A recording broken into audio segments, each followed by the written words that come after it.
this a little bit. So, Road Sentinel was funded by the In Motion Generator Fund. It was part of the studio program, and one of the tasks we had was kind of up with 50 business ideas that we put it down to one, and Scott, you know all about that. So as we whittled it down, we tried to come up with an idea based on the model.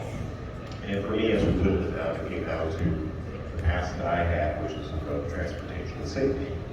So, problem, right? There are bridges and roads, structures that need to be inspected all the time. It is a high cost, and they do have to manually inspect it. It means they have to go out there and drive and actually look at them. And when they do it, they only do it about once every 5 years. Now, it's also very difficult to see if these structures on the side of the road are slightly damaged. And that's kind of the key important part here, is slightly damaged. Because if they're doing it, that means they're also outside of the car and actually looking at these structures, which is also a very dangerous work zone. So, they do manual inspections, they can use LiDAR, they have IoT devices, they have a lot of different ways that they do it. But what we wanted to look at was a more efficient way to do it. So, when they actually work, they save lives. And something like this here, that piece on the end stops that guardrail vehicle. So if they work, great. If they're slightly damaged or they're not installed properly, then it's really bad. And this is what can happen when guardrail isn't functioning properly. So how do we keep our roads safer and economical and efficient? Because actually, the cost and the amount of deaths and accidents that we have are on average 3 deaths per day, almost 100 severe accidents a day. And it's a cost to us as a society, $25 million per day. DOTs, employees, escalate danger, keeping them out of the roads is also important. So what we did was bring up the idea of a computer vision model that could actually go and do these inspections on the road. And what I did was put together a very simple idea. And I go out and collect video, create a computer vision model that actually detect damage on the side of the road. And so I did this by putting together a iPhone video, which was outside thinking, processed it in a couple of weeks, start determining is there damage on the side of the road, and the proof of the concept was actually successful. So what we did actually do, and I'll show you this, so we're actually see. So as we drive down the road, this is actually driving for 75 miles an hour. So every time you see something there with a little red box, the computer vision model is actually looking at it and saying, I believe that this little part of the structure is actually damaged. And this is something you cannot do if you're manually inspecting. You can't just drive by and see it. You have to stop, you have to get out, 2 people have to get set up, they have to put safety areas around it. So this can actually do something much, much quicker than any human can actually do.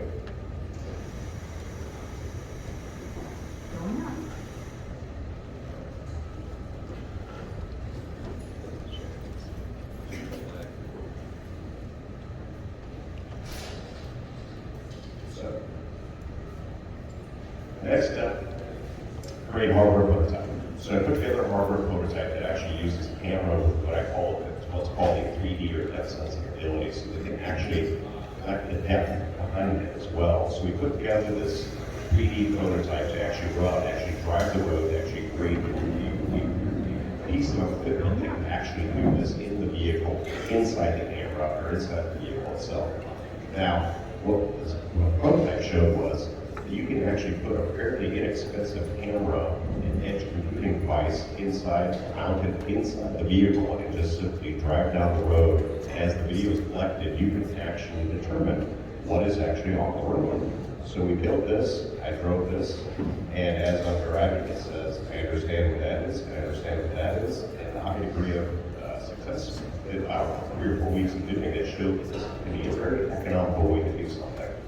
And the output of the data, which is what is it, where is it damaged, can be highly effective for any DOT DOT or anything has to actually go out and repair these items. They can actually do it very quickly. They can actually see it on the safety of drone testing. Now, the other idea was, can it replace LiDAR? LiDAR, if you're aware of what LiDAR is, it's a very expensive camera that uses lasers to do three-dimensional depth sensing. And it can sometimes cost $750,000 for a system to be put in place. With our system, we're talking about a $600 camera and about $1,300 piece of equipment.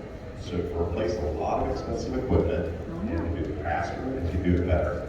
And in the end, if you compare a manual inspection process, in essence, we are 10 times more efficient because we can actually do it much, much faster. It only requires one person in the vehicle versus 2 to 4 people, and it actually is only about a third of the cost. So where do we go from here? So the idea is that computer vision can do a lot of things. So we started off with a very specific problem, but our gaze goes much further than that. We want to build computer vision models that do many, many different things: manufacturing, agriculture, utilities, other forms of transportation. So what we're looking for now is to broaden the market based off the fact that we understand how to do this, actually look for the investment to create the products that are in some of these other market categories. So that's the stage we're in right now as a pre-seed, pre-revenue company, looking for the next investment or the customer that goes with it. Because I'll tell you right now, the computer vision market is growing, and it's growing really, really, really fast. We all see in AI and ChatGPT, that's just part of what computer vision and AI really is. And the market is very big. For those who are in it, it's a very good time to be in computer vision. So, this is my website. Take a look at it. I'm happy to answer any questions.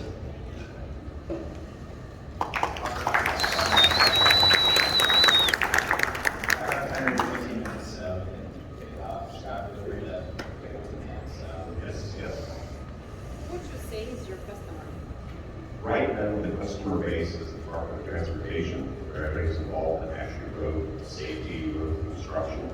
Anybody who needs to inspect anything on the side of the road, it could be trees, it could be bridges, it could be signs, paint, whatever. The thing is that computer vision is replacing what you do as a human. And I always say computer vision is a place where any repetitive process is done by humans visually.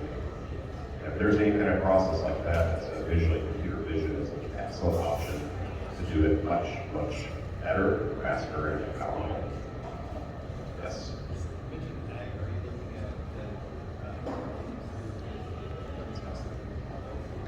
For us, we're equipment agnostic. So the question was, can you use drones? So a lot of people do use drones. The basis behind it is going to be a software company. So if they are collecting video, they want to see something, you have to build a model to see it and understand it. So completely agnostic to what we use and how do we use it. That's why it's almost too big of a market, because there's so many possibilities right now for us to do something. Oh, yes, sorry.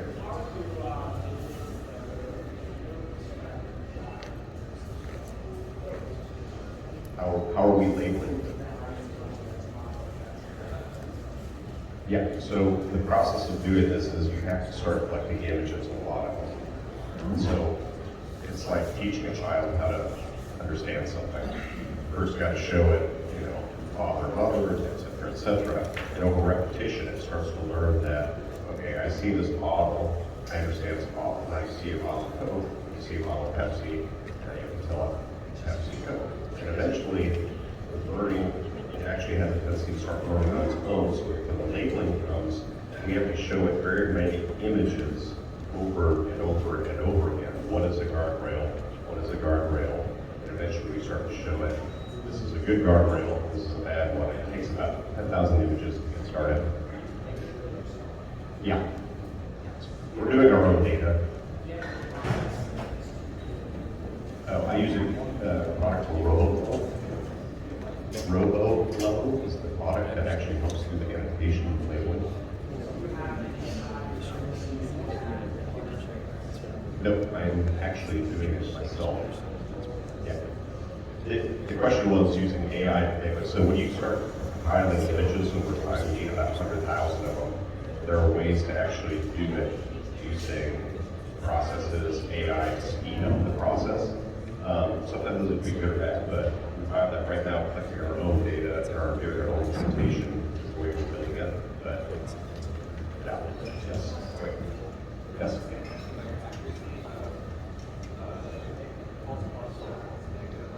Yeah.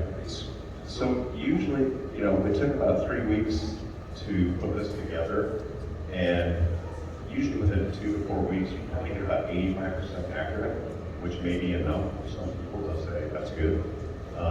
If you want to get it all the way up to 98, then it can start getting expensive. And you probably have 100,000 images, performance, and work with 30 people, so it can get actually expensive to get that higher and higher accuracy. But at some point, there's like an 80-20 rule, which is good enough. Or do you want to spend more money to make it even better?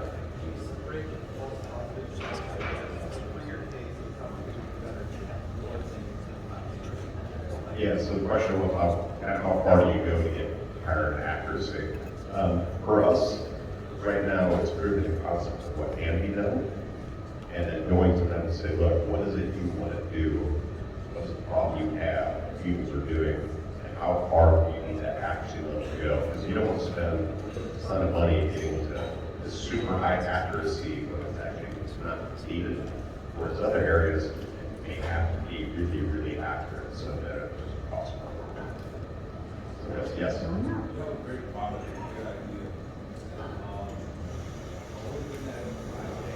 It's not like there was a bug in there. Because you're doing everything right now, like yourself. Are you going to phase 2 at least use a large language model? So in the process of the startup, improving the concept and the idea, but to take the next step, it either needs to be a customer who comes in with enough money to justify putting more effort into it like that, or the investment to get to it. Because once you start building models, you can't just be out there and build models. But you're right, you have to start getting into a lot more complicated tools that help do it more efficiently. A lot of times this work goes back to humans teaching the computer. If you're going to be really accurate, it's almost better to use humans to teach the computer enough before you start using other tools. You want a job? Yeah. Okay. So it's like, I can tell you exactly what you're talking about. So, anybody else? Yes. So, how do you start building the software? Do you have hire people from Fiverr or independent contractors? Did you do it yourself? I have one specific person who's actually very, very good at computer vision.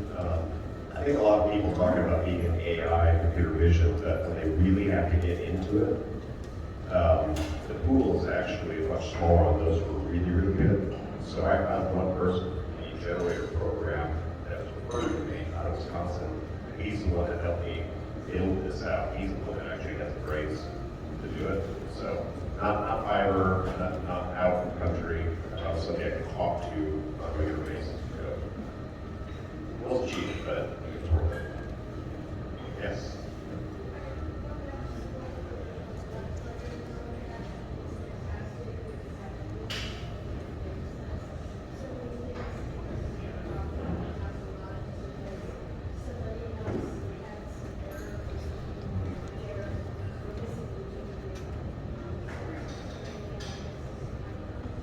Yeah, okay, now you're going to test my ability here too. So he's my technical guy, but I taught his own languages. But what he uses, he also is very good at putting together the hardware and software applications.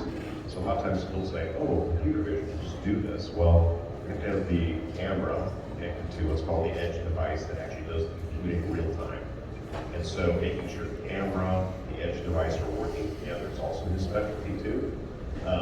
Because I found out that if you want to do this, and let's say collect video and send it to the cloud to do all this work, it's very, very expensive. Because 30 frames per second video, each frame is sent to the cloud and they process it, and they charge like cents per 3 cents per image or something like that. Well, all of a sudden you have 30 images times 20 minutes of video or 8 hours of video. It's just completely prohibitive to do that. So we do all the computing on the device itself that's in the vehicle, that's connected to the camera. So everything you saw in the video is doing it real time, detecting as happens. Yes, yeah, I'll get you. We need to, we need to do it real time because it's so cost prohibitive. It's very cost prohibitive to do it in the cloud versus doing it real time. Yes. We take.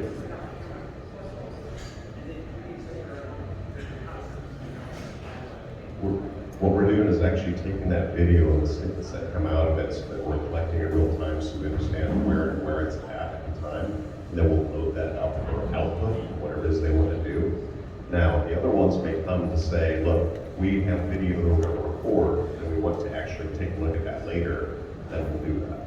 What we're trying to show now is you can actually do it real time. This isn't a final product, it's a proof of concept of how to do it.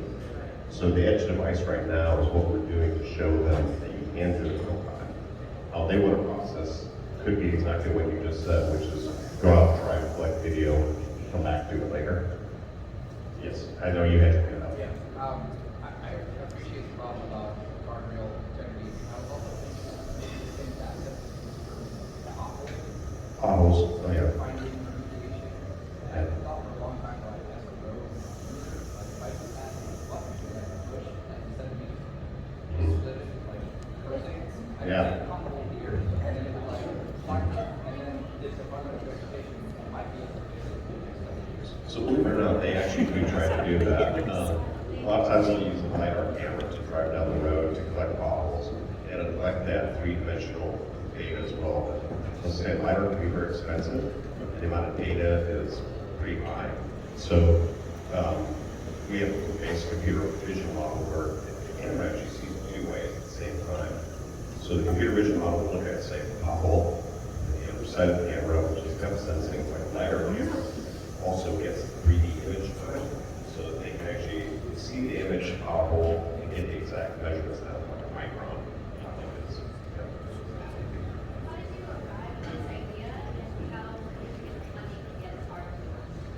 I worked in road safety about 7, 8 years ago, and the first idea I had was to do an IoT device where I put it on the road structure itself, so it detected vibration and meant it was hit. So I had that idea probably 8 years ago, but later, understood that that's also complicated too. You have to go out, you have to install it, you have to maintain power, you have to have internet connectivity. So I was like, well, how can we do it differently? And my first hope was I could use satellite imagery, but that was out of the question. So the next question was, can we simply collect video as we drive? And that became the basis of what we're doing. And that idea came out from the N-Motion Studio program, where they invested in us to create a company. So it was the first company, it was the first idea I had. It was also the last of the 50 that we went to. So we whittled it down a lot. Yeah. Could you make the opportunity be as accessible as like being a DoorDasher or a Dasher or Uber provider, like an independent contractor, so where you can keep this system updated? So for this particular application, we wanted to kind of proceed cautiously about collecting the data to see how it works to collect it. And you put a camera in a dash in your car, and be mounted outside as needed, any kind of specific camera.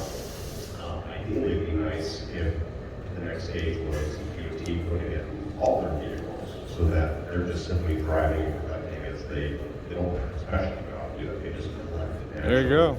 The next step would be, can we get like a trucking company to put the camera on the semis or whatever? It's mostly high-speed forwards that we're going to not low speed.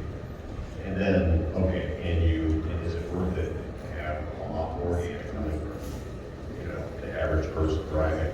That may be a bit overkill, because that's a lot of, if I ever got to the point where I can afford to have millions of people collecting data, I'm back here, I buy a free coffee. Well, it's probably more than that. But if we ever got to that stage, that would be great. Yes. on DLC, and I want to do how much does that cost? I'm starting off the idea about what an inspection is. So if they wanted me to actually drive and do the inspection, this is what I really want to do. I figured I could probably do about $25 a mile, and that would be kind of a break even. Okay. If they wanted to do it themselves, our edge device, which is off the shelf, it's not us manufacturing it, probably about $3,000. Camera's about $600. So I'd say, we'll say $5,000. And then the idea would be to charge them on as a SaaS service, so that if they said, I want to see this, then we would build a model for that. And then after that, we would just charge them on a monthly basis based on how they want to see it, they want to output. So it's kind of a little up in the air on this, but either, hopefully, less expensive and much better than doing it manually. Anybody else? I hope not taking too much time here. No, you did probably time for water. Okay. Questions.